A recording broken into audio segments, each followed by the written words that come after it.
Okay, Unit 4, Section 2. Today we're going to be going over the constraints. So just hop into a sketch and then we'll be on way. So the first one we have is our horizontal slash vertical constraint. And what that's going to do is, let's say we want a line that's perfectly horizontal to this line or perfectly vertical to this line. And let's say you accidentally do it too much this way, or you just do it like that, it's going to automatically change it to whatever it's closer to. So let's say you want this line to be vertical. It's not going to happen because it's not closer. So just make sure you do something like this, and then it will go to vertical. But this one's going to go to horizontal. It's just whichever way it's closer to. So I want to see what happens when you do 45 though. So let's figure this out. 45. Let's find out what's going to happen. Oh, wait, let me delete this. So if it's 45, it goes horizontal. Okay. Glad we figured that out in a lesson. Next tool is our coincident. I actually have never learned how to pronounce that. Hopefully that's pronounced right. But this ones are definitely our most useful. So let's say we have a line like this, and then we also have a line like this. And let's say one of them is constrained. So let's say this is 5 inches. This, when you click coincide, it will automatically line up with, and this is only with dots. I mean the points. It doesn't work with lines. Actually, yeah, it works with lines. My bad. It works. You have to have one dot and one line or two dots, but it can't work with two lines. Yeah. So if you click this point and you click your other point, it's gonna automatically adjust it to that point, and then it won't be able to be moved from. What the that? You can also uh, constrain it to this line, and then let's make this horizontal, and then boom. This is where constraints, you see they come very handy. Like I've been using them, you can see throughout these series of like constantly, and I haven't really explained them well. I just kept saying we're gonna get to a video where I explain it, and this is the video. But you kind of just got to get used to them. So let's say we do that again. Let's say 7 inches this time to constrain it. 7 inches. We have our line here, and I did two lines. And we want to constrain it with our coincident. I'm gonna click these two dots, and boom, automatically moves it. Next tool, tangent, also very important. Let's keep our 7-inch line here. We have let's make a circle that's 7 inches also in size. It doesn't have to be the same exact size. Let's do 5, just to avoid confusion. But what a tangent line is, I'm no geometry teacher. I'm sure your geometry teacher is going to explain this much better than I can. But it's going to take this line, and imagine there's an invisible line this way to, it's a radius. It's going to make the radius exactly perpendicular. So I can show you. It's going to make the furthest point this way coincident with this line. I mean, yeah, this line.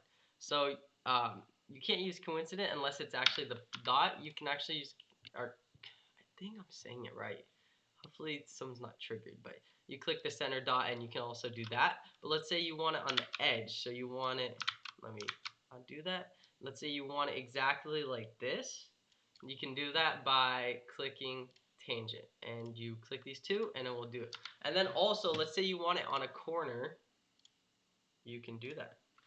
So we can do tangent this way also, and you can have it tangent to both lines. Let's delete that. Okay, next thing, very useful for, again, inefficiencies actually. Uh, with all of these constraints, they're definitely going to be helpful for inefficiencies. But let's say we have 5 inches this way, and we just do a circle like this, and we want it also 5 inches. We can do the equal constraint, we can click this circle and click this circle, and it will automatically make it equal to this. And it should be defined, but let me make these lines equal so it is defined. Boom. Now we have 7 inches this way, which this is also equal to 7 inches, and we have our circle, which is 5 inches and 5 inches. And you can see it is no longer blue because we are using the equal constraint, and we don't have to, again, use our sketch dimension tool. And this is very useful because let's say I did want to change this to like 10 inches. It will change both of them. So let's say we're making a part with like 20 holes, and instead of using a 1/8 size hole, we want to do 3/16. You don't want to be changing each one individually. You want to change one that can change all of them. So this is why the equal constraint is very useful. Next thing, parallel. I'm sure by now you probably have an understanding of what parallel is. Let's say we have a line that's at like 45 degrees and another line that's 43, and we want to make these lines parallel to each other. We can do that with our parallel tool. So like this, and now they're parallel. But they aren't constraints. So if we want to change this angle, we can change the angle because it is not defined. But if you do define it, let's say we define this line right here, and we have our line that's angled like this, and then we want to make these two lines parallel. Ooh, what is this? Yeah, now it's parallel. So you can't angle it. Even let's say we want to, let's put this, let's do a line that from here we can use our coincident tool from this dot to this dot, and we wanted to angle it, we can't because it is parallel. Next tool, very similar to parallel, actually very opposite, I guess. The perpendicular tool, and let's say we want a line that is exactly 90 degrees turn from a line. So let's say we have a line like this, and we want our line that's exactly 90 degrees this way. We can do that with the parallel tool. And let's say we have a line like this, and we want a line that goes 90 degrees like this also. We can do that. So let's say I put a line like this, and we want it exactly perpendicular. We can do that with this tool right here. And boom. Now it can be moved, but you can't move the angle. Okay, next tool. I mean, I don't use this often. I can't lie, I really don't use this at all. But I can show you what it does, just because we're going over the constraints. So let's say we have a circle just floating in the middle of the air. This is why I don't do it, because I never have circles floating in the middle of the air. And then we have a line that's, let's say it's tangent to this line. And we wanted to move this line, but without changing the shape or size of the circle, we can use the fix tool. And what the fix tool will do is it turns it green, and then you're able to move the line without affecting the circle. And I mean, as useful as this tool can be, I think it's just more useful to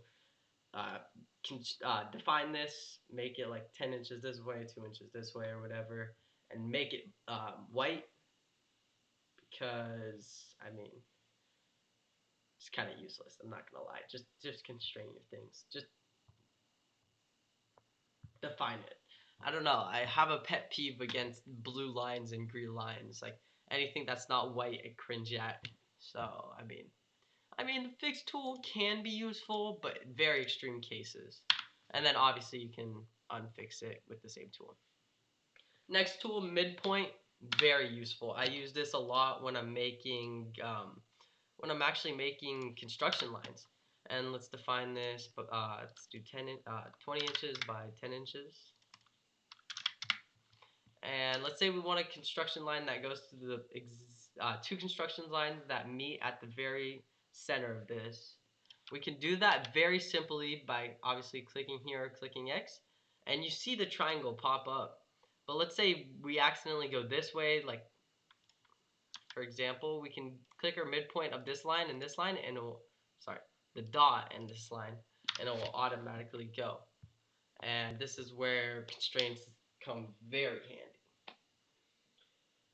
And then we can do something in the center, like do a circle or whatever. I think that's all for the midpoint. Next, concentric. Let's define this real quick. I guess we can use our tangent tool to define it. So it'd be exactly 10 inches because obviously we know our 10 inches this way and it's 90 degrees from the radius. So whatever. We can do our concentric tool. So let's say we want a circle that is exactly within the circle and we're too lazy to click our circle right here. Sorry, it's just like kind of weird tool in my opinion, but oh well. We have our two circles this way and we have this dot and this dot. We can click our two dots in our center point and we can use or actually no, you click the outer edge and you can click both of them and they'll automatically go. But this is also very useless because this, I think it's honestly faster not to use the constraint and just go to circle and it automatically pops up. So yeah. Collinear, definitely important. Um, I mean, you're only gonna use this at the upper level, basically. Like nothing with like simple parts, like just boxes and stuff. But I mean, you'll see this pretty useful when you're making like big assemblies, parts that are like pretty unique. You're gonna, let's say you have a goodness, say you have a line like this, and it keeps giving me two lines for some reason. I have glitches like this. But see, look at that. I didn't even click there. Maybe there's a glitch with like my clicking mouse button. But show you. So you have this line right here, and then you have this line that goes like this, and you define this line as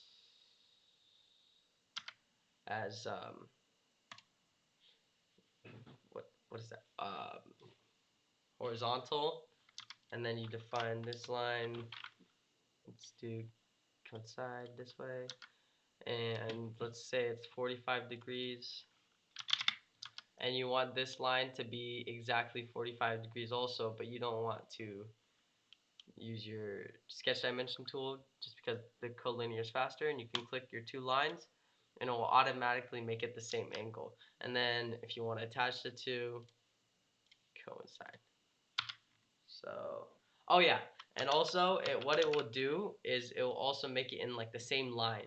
So the reason it's different from the parallel is the parallel won't put it in the same line. It'll just make it the same angle. With the coincide, it will make it the same angle and within the same line.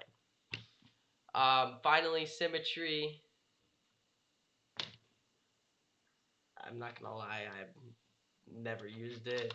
I'm sure it's useful, but I just used a mirror tool, honestly. But say you wanted to use the symmetry tool. Oh, I forgot it's not construction.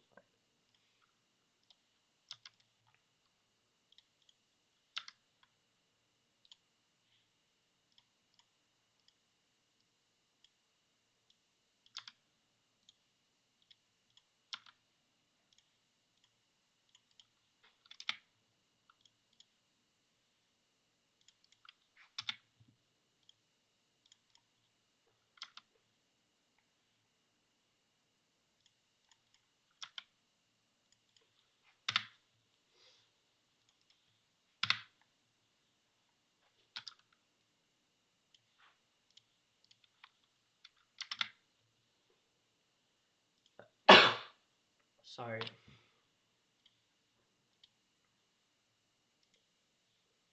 And that's how you use the symmetry tool. Sorry, I wasn't explaining it. I was kind of locked in, but just don't use this tool, honestly. Just use the mirror tool. It's much easier. Like, this is just wasting time. You're never going to use this in your life.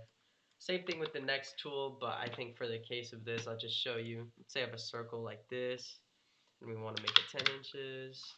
Then we use our fit point spline, and say we attach it here, here, do a weird pattern like this, attach it back here, and we want it to be a nice curvature that's smooth. We can click here, click our circle, and it gives us a cool curvature. But I mean, it's just like so unuseful. Anyways, Those are your constraints. Definitely cones. I wish they just made this like an easy name.